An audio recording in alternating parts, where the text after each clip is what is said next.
It started on a Tuesday, I remember, because that's garbage day, and I was dragging the bin down my long, gravel driveway. Clump, crunch, clump, crunch, my worn-out boots on the loose stones. But then, something else, a softer echo. Clump thump, crunch thump. I stopped, straining my ears. Nothing, just the wind whispering through the pines.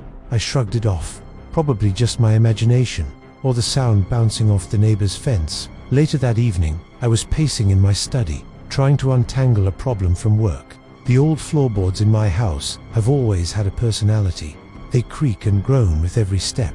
But tonight, they had a partner. My heavy tread was answered by a lighter, almost shy, creak from somewhere else in the room.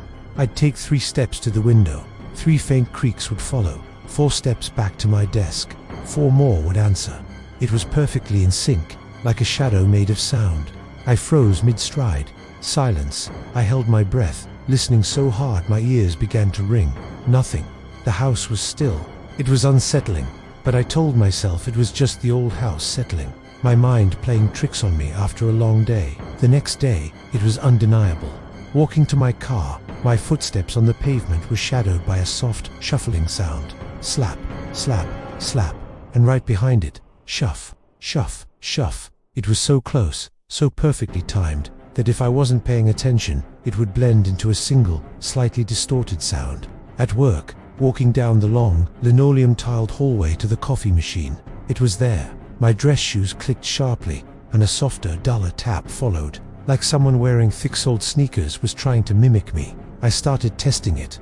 I'd take quick, short steps. The other steps would match. I'd take long, slow strides. They'd stretch out to... I even tried a little skip, feeling ridiculous, and a clumsy, delayed shuffle followed. A cold knot formed in my stomach. This wasn't my imagination.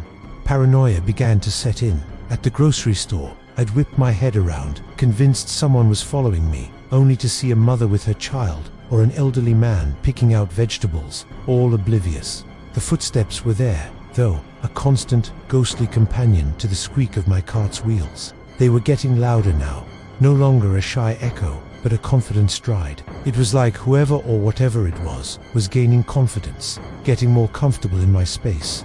Back home, the house that was once my sanctuary became a torture chamber. Every movement was a duet. Walking to the kitchen for a glass of water was a march for 2. The soft padding of my bare feet on the hardwood was accompanied by a heavier, more deliberate tread that seemed to come from just over my shoulder. I started walking on the balls of my feet, trying to be silent, but it didn't matter.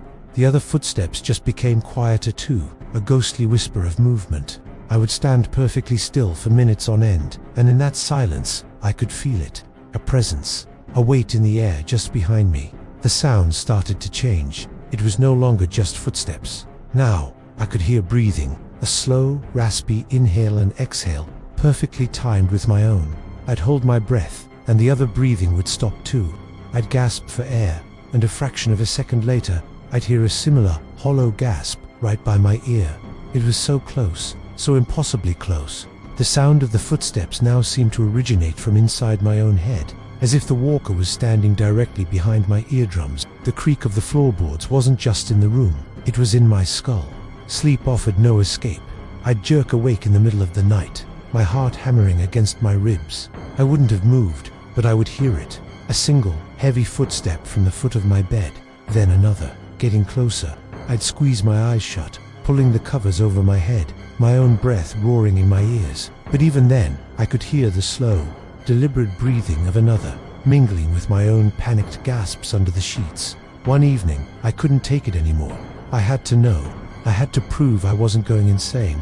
I stood in the center of my living room, the silence of the house pressing in on me. I took a deep breath, steeling myself, and then I ran. I sprinted across the room, my feet pounding on the floor. The other footsteps were right with me, heavy and frantic, a chaotic thunder that matched my own terror. I didn't stop.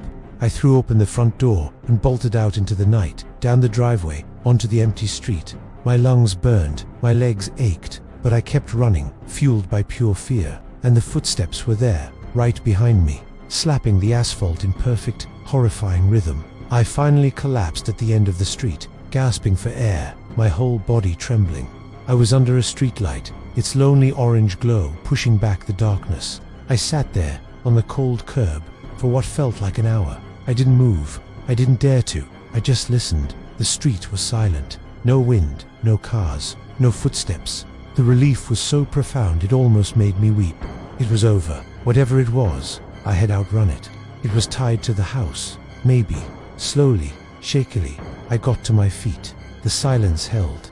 I took a tentative step towards my house, which looked dark and menacing in the distance. Nothing. I took another. Still nothing. A hysterical laugh bubbled up in my throat. I was free. I turned round, ready to walk back, ready to reclaim my home, my sanity. And that's when I heard it. I had stopped walking. I was standing completely still, but the footsteps hadn't. Thump. From the darkness just beyond the streetlight's glow. Thump. Closer. Thump. They weren't matching me anymore. They were walking on their own. Slow, deliberate, heavy, and they were coming for me. I couldn't run.